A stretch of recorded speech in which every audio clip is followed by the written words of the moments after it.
we invest in that thing. We invest in that relationship because we've decided, consciously or unconsciously at some point, that this is where I'm going to get my joy. This is what's going to make my life good, this business. So I'm going to pour everything into it.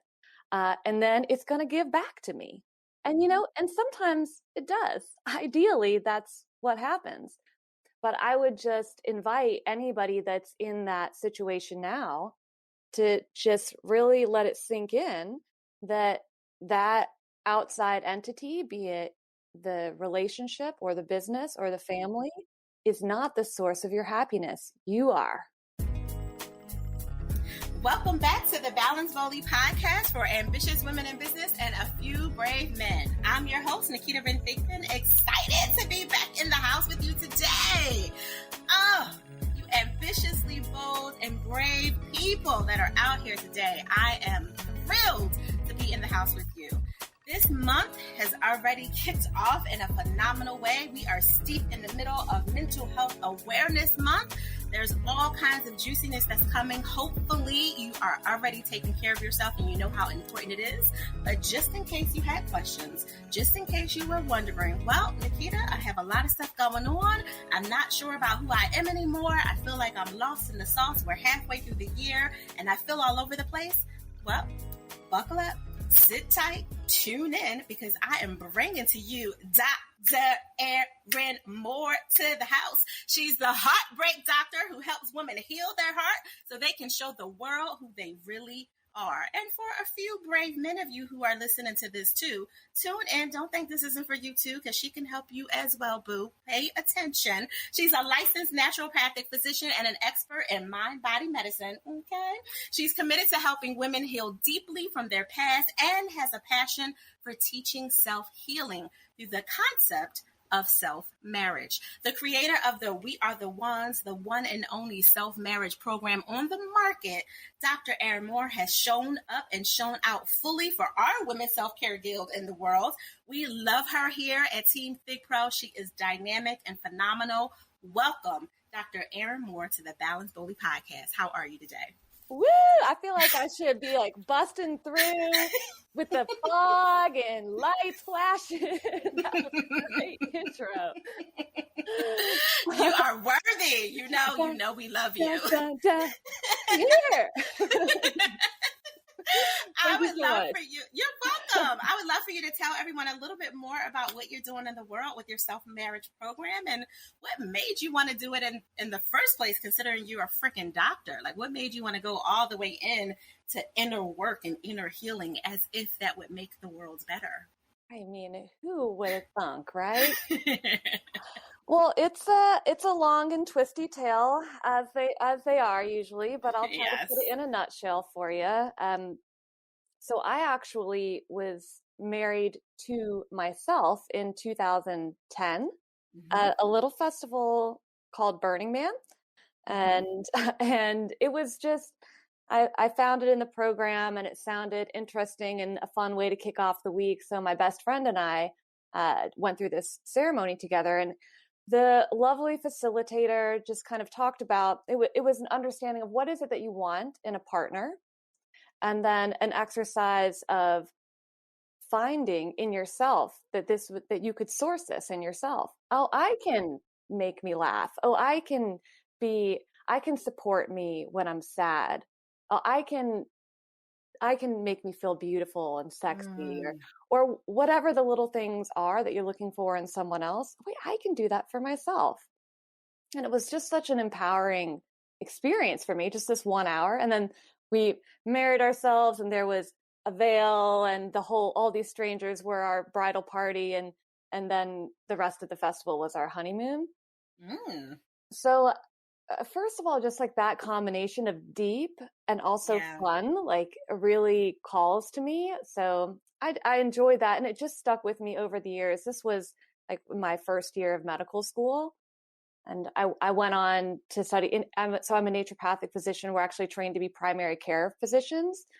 So I was on a different path. And then in my final year of school, I watched a doctor at a conference who talked about this technique that he used that would he started with a physical symptom, and then by identifying the mental emotional root, often the childhood wound that was associated with it, like tie a thread in between.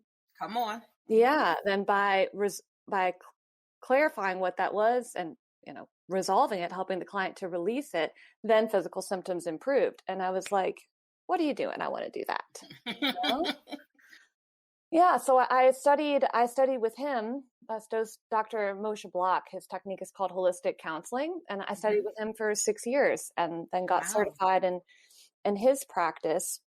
So then I just kind of had these two things, this mind body practice that was really incredible, and this idea of self-marriage. So I tried to teach classes about behavior change and healthy lifestyle and things like that in my early years of practice.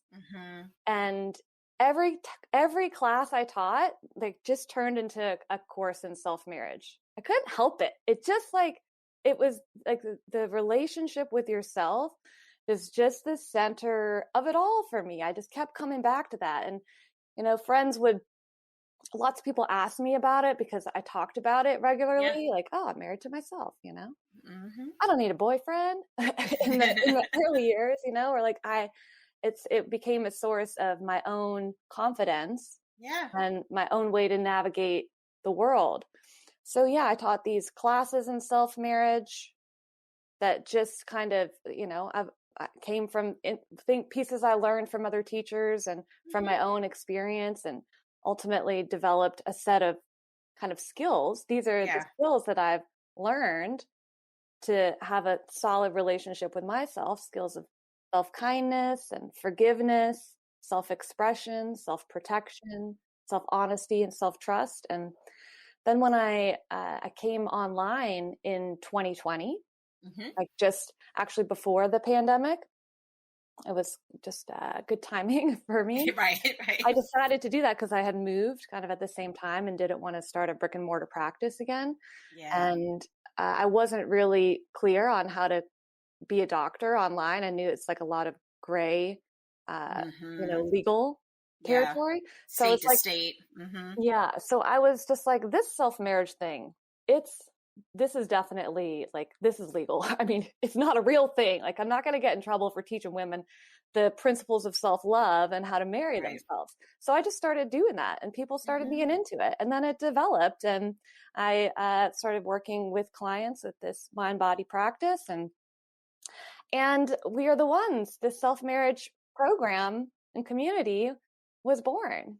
And which is an awesome community. I had the privilege and opportunity of doing a guest expert teaching for one of your cohorts, and they were some really dynamic people. You have some great humans in there. Oh, I really do. I love them. It's, the internet, especially these days, is a treacherous place. So if you can find a little pocket where you feel loved and supported and safe, hang out there, And so I've really just, our little Facebook community has become my little haven on the internet. Yeah, really. Sacred space. Yeah, definitely sacred space. So I'm curious too, because I know a lot of the listeners that are tuning into Balance Boldly, both the brave men and those ambitiously bold women that are here, are in relationship. And they felt like, whether they're, legally married or not, they're in some form of a partnership. And a lot of them typically come up with I've been in this thing for 5 years, 10 years, however long, and I just don't feel like myself anymore. I feel like I've lost pieces of me along the way. And it's not necessarily, so this isn't a blame game, guys, for everyone that's listening. This isn't necessarily you pointing the finger at your forever love, your spouse, your partner, like, oh, it's your fault. But you know that you've really compromised a lot of yourself, and they're feeling like they need to marry themselves. Maybe again, if they've done it, years prior, like how you said when you first started, you weren't in a relationship. And then, you allowed life to happen and to support you and evolve and grow. So some of these people might have been like those independent, powerful, claiming themselves humans, and then got lost in communication, right? With everything. What do you teach for those women? Because I know you don't just work with single women. Right. Yeah.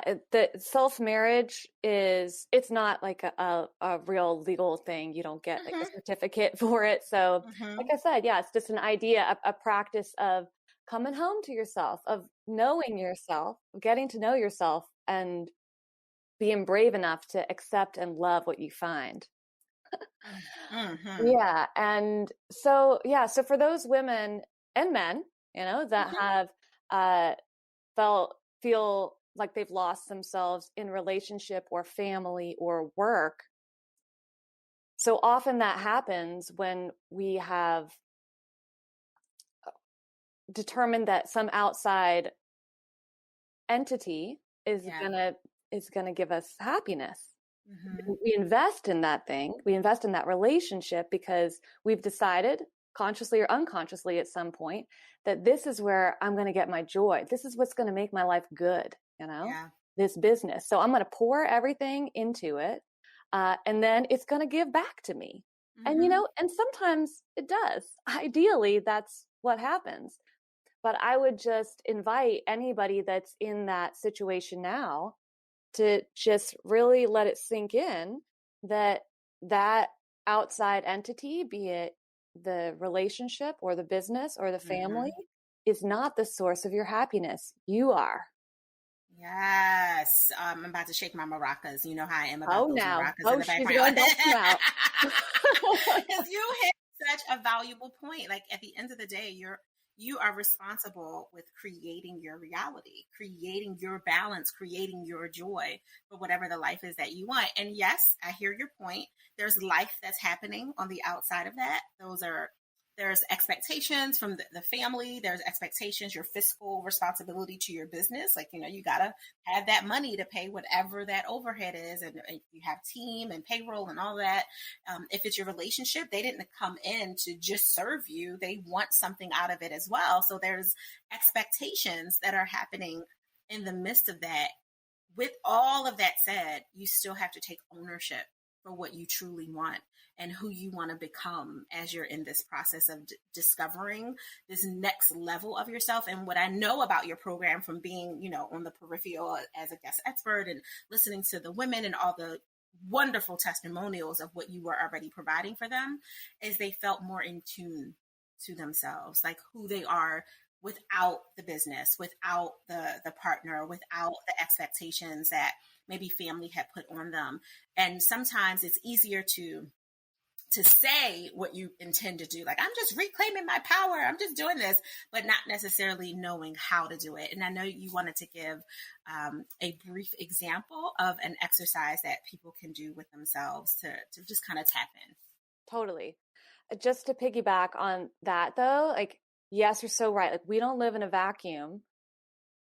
We're connected to Yes. everybody around us. So like what we do, the decisions we have, like we do have responsibilities, in the Mm-hmm. world, of course. I just wanted to just like charge uh charge you guys up though, because really it occurred to me recently, like, often we're waiting for some I don't know, for some event to happen, for some switch to turn inside to really claim, to be like, to really take ownership, like you said, Mm-hmm. and shift our perspective. But it's available to all of us at any one moment, Yep. to really just to know right now, okay, I am in charge of my happiness. I can have joy right now if I want, I can take it on myself to learn new skills so Yes. that I can, like, no one's going to do it for you. Yeah. So true. Yeah. Complete ownership. And it's hard to do that. And much of the reason is because we are not being kind to ourselves, which I know you are a big believer in. I am. That is the foundational practice. So yeah, and also what I wanted to share with y'all listening today is this practice I call undercover kindness. So I like that. yeah, it's the first.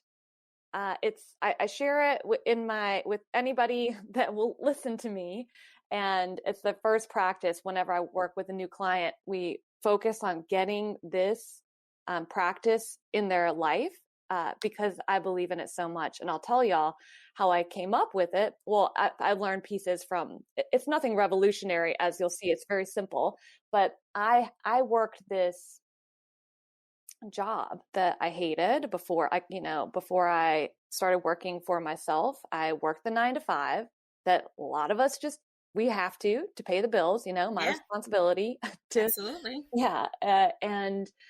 But I really didn't like the job. I didn't like Mm. the work. I didn't, and or it was a toxic environment. I'll say that. And, so I had to like get through my days, but I needed it, right? So I started like doing these practices. So undercover kindness has 3 parts: breath, body, and internal dialogue. Mm. And I'm going to walk you guys through examples of all 3 of them. But the idea is you do all 3 of them at once. It's undercover because nobody's going to be able to tell that you're doing it. You can do it anytime when you're doing anything. It's better if you do it when you're doing mindless tasks, And it's undercover kindness because this is a practice of self-kindness. And I promise you, if you commit to just practicing this regularly throughout your day, then being kind will come more easily to you. This is how being kind to yourself can become your default state, how it can become a habit. And it's life-changing. Like, what if being kind to yourself was just your default? So, yeah. It's a So, game changer. game changer. So I'm telling you guys, it's so simple. None of this stuff has to be super complicated. So undercover kindness is, like I said, 3 parts. The first part is breath. So I'll walk you through how I came up with it when I was working this job. So I was like standing up all the time and like robot doing the same exercise over and over. So while I was on the floor, as we say, I just started paying attention to my breath, and just like kind of dropping in and, having some awareness that I was breathing. And I had a teacher who said, let your breath be imbued with kindness, and imaginative, let it reach all the muscles that are getting sore, the place that's tense. And so Yes. so first step is breath, just having awareness of breath. Okay. And then the next level is body. Hold your body in a loving way. So these are just 3 different ways we can be kind to ourselves: breath, body. So that for me at that time, because I was walking around and working, it just meant like being aware of my posture, letting my Yeah. shoulders relax, kind of tucking my hips and bending my knees a little bit. And then after a while, I started like dancing around. Like, how can, I was paying attention to my body and making sure that I was holding it in a loving way. I often recommend people do this first thing in the morning. So it might mean, snuggling up in bed for a minute. Or, if you're folding laundry, letting your hands be really soft, Mm-hmm. or doing what you're doing with a lot of care and attention. Like driving, if you're doing it while you're driving, like maybe you don't have a death grip on the steering wheel, Right, right. just like, Wiggle those fingers a little. yeah, just paying attention to your body, holding your body in a loving way. So, and then the third part is internal dialogue. Mm-hmm. This is like practice. This is the stuff. Practice kind words to yourself. So baseline is I love you. Just say I love you. This feels awkward for everybody at first, but you got to push through that, because this is what it is to be kind to yourself. You have to build a kind internal dialogue. So just nobody can hear you, just practice it. You'll get used to it eventually. So I recommend I love you. And then another easy first step in is like cheerleader vibes. Like, you did a great job today, or I know if you're doing it in the morning, you got a big day coming up. There's no reason this can't be the best day of your life. I'm so proud of you for making it through that last thing that you did. You're such a cool person, like you're gonna do great. You deserve great things. I'm here for you. I love you. Just like Mm. cheerleader vibes. I love you. And then those 3 things combined, Yeah. you can do anytime. Mm-hmm. And that is undercover kindness. Breath, body, internal dialogue. Do it every day. Yeah. During some mundane task, and I promise you, it will change your life. It definitely makes a difference to build that muscle. You're also helping them to rewire which is really important. When you Mm-hmm. can rewire what a lot of us are rote, right? Like we do things on autopilot. We don't even think about going into, I don't know, the bathroom or walking by. For many of you who have apartments or houses where you have a little bit of a foyer type of wall, you might have like a mirror there. Like a lot of people have mirrors right by their door that goes in and out of their main part of their home. And a lot of you don't even look in the mirror. You don't even think to look in it unless you think something's wrong. Listen to that. Unless you think something's wrong with your Mm-hmm. face or your hair or your outfit, depending on how big the mirror is, you don't even look at the mirror. You don't say thank you to your Mm-hmm. body, to your face, to your style, to like, girl, you rocking them earrings, Mm-hmm. whatever it is. But you will stop and point out something wrong to yourself. That is typically Mm-hmm. what a lot of us will do on autopilot without even thinking it. So that muscle was really strong. That Mm-hmm. negativity bias muscle of like finding all the things that's wrong with yourself. Maybe you also, for those of you who have people around you, you might also do that with the people you love. Like you're quick to point out what's wrong with them and not Mm-hmm. necessarily what's right. But to Dr. Erin's point, if you can build this internal dialogue muscle of kindness, then it becomes a different type of autopilot Mm-hmm. that you become in tune to. You start to look at yourself differently, feel yourself differently. Heck, you start feeling your own swag. Like, yes, honey, I didn't even Mm-hmm. realize how amazing I was. Like, I'm better now at 40, 50, 60, 70 than I thought that I would be because I was still holding myself to the 20-year-old version of myself that had the body but didn't have the brains, right? Like, on that Mm-hmm. same level or whatever was going on. And to your point, I hear you saying, like, let's build that muscle and tune into your body so you can really be completely holistically connected. Yeah. Yeah. It's simple but not easy, right? Yeah, oh, that's my favorite statement. Yep. That a Mm-hmm. lot of inner work. It's really simple. There's nothing new under the sun, guys. But when you have a method, when you have a blueprint, when you have a framework, like we are the Mm-hmm. ones, like when you're able to get some guidance and support versus you being in your head, questioning your same questions, answering your same questions over and over again. And it's just you and you alone Mm-hmm. with that old rote behavior, that old muscle that hasn't been built up to be kind and forgiving and loving to yourself. You need to consider support that is outside of yourself. Now, Dr. Erin is not plugging herself here. I am plugging Dr. Erin, okay? And the reality is because I know how important it is to be a receiver of having the work done with all the quote unquote that I know as a clinical social worker, trauma specialist, sexologist, balance and relationship advisor, blah, blah, blah. Like the list goes on. I still needed it. And in fact, I needed it more so. I needed to make sure that I had someone like a Dr. Erin outside of myself who could see the things that I couldn't because I was so up close to it and point out like, yep, Nikita, you got a lot of these things right. And you're missing some real serious gaps around Mm-hmm. yourself, around your mindset, around your internal dialogue.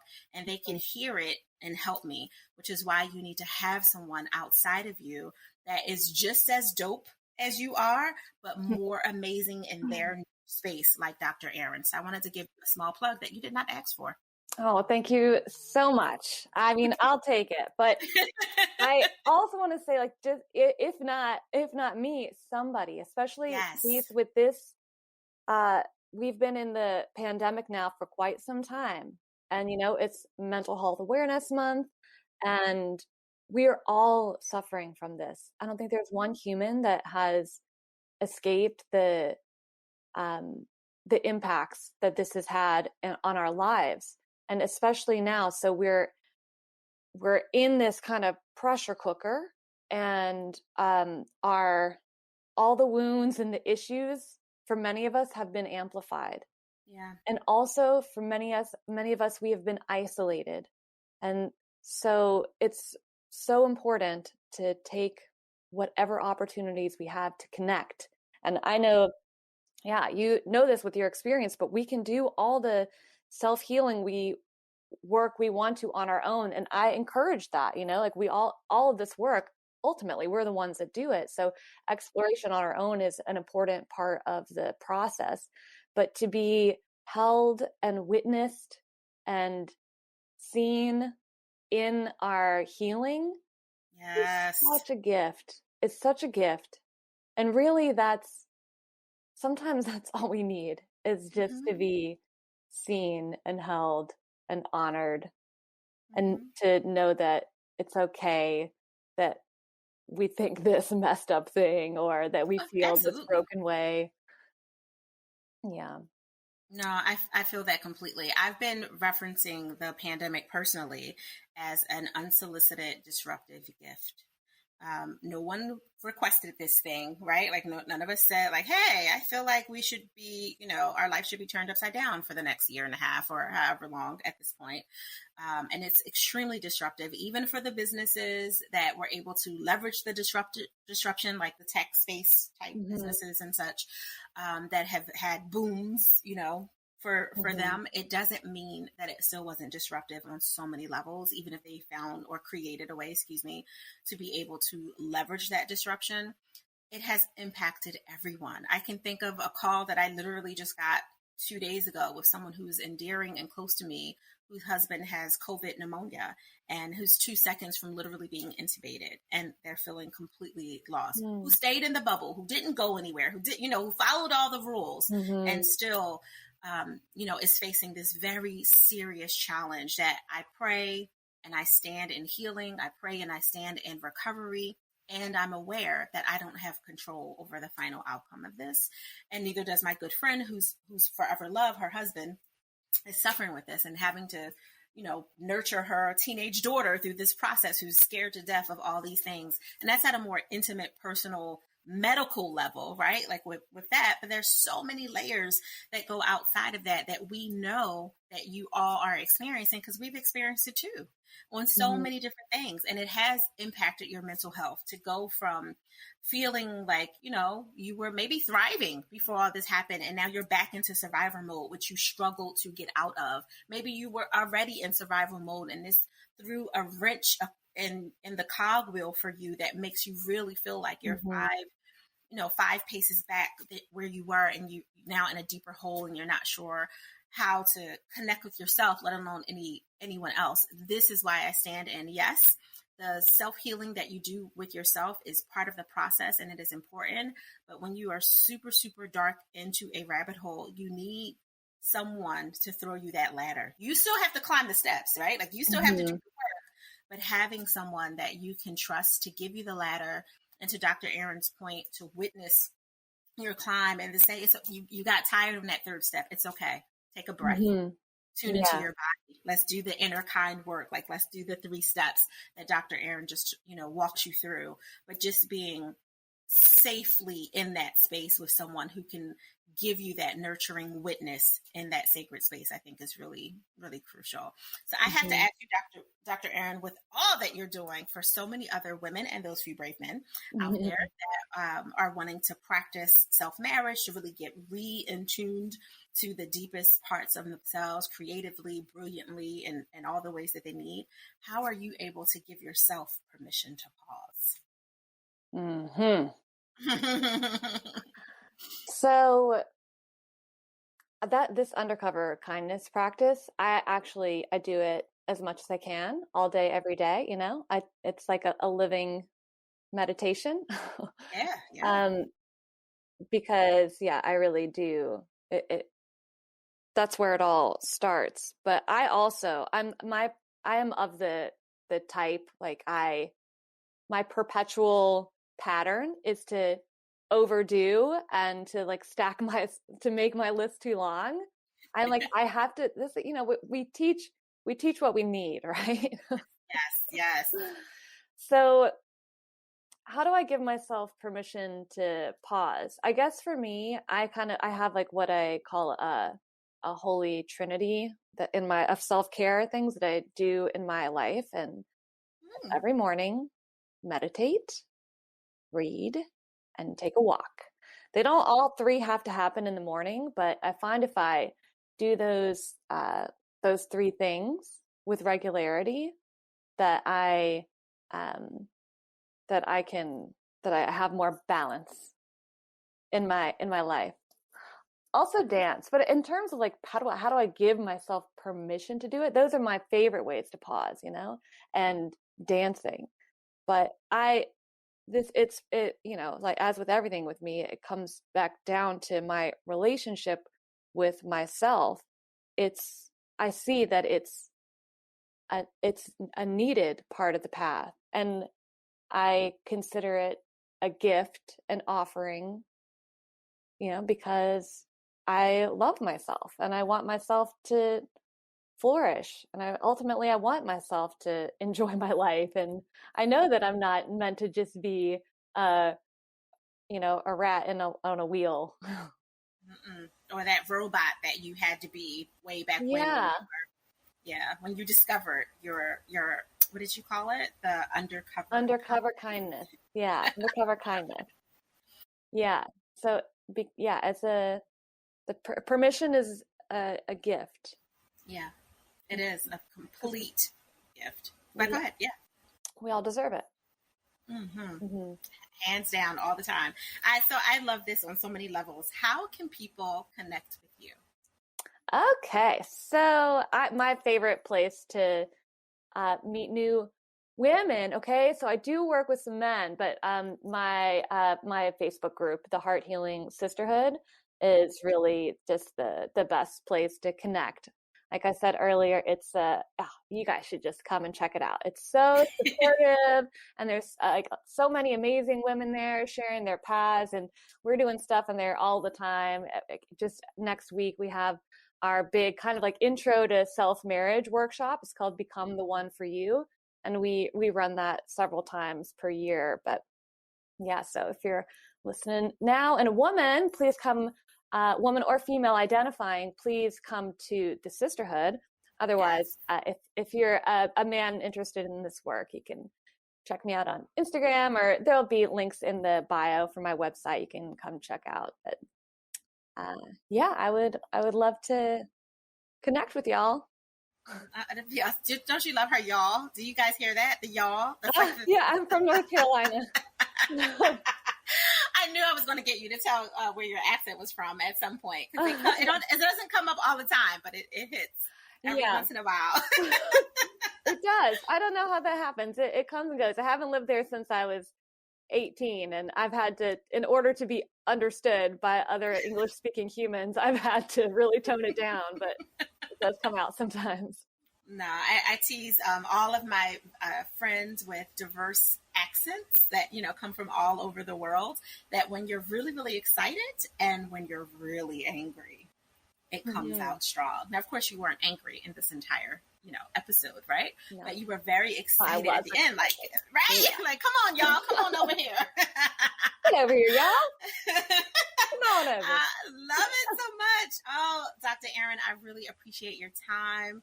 I honor this space that you created. You guys don't know, but it's like 6-something in the morning for her right now, and as we record this podcast, so I appreciate you rising up and stepping in fully for this moment and just sharing so much of your heart with everyone that's here listening, tuning in live and on replay as they get an opportunity to hear this over and over and over again over the next couple of years, that we will keep this on our Balance Boldly podcast replay list.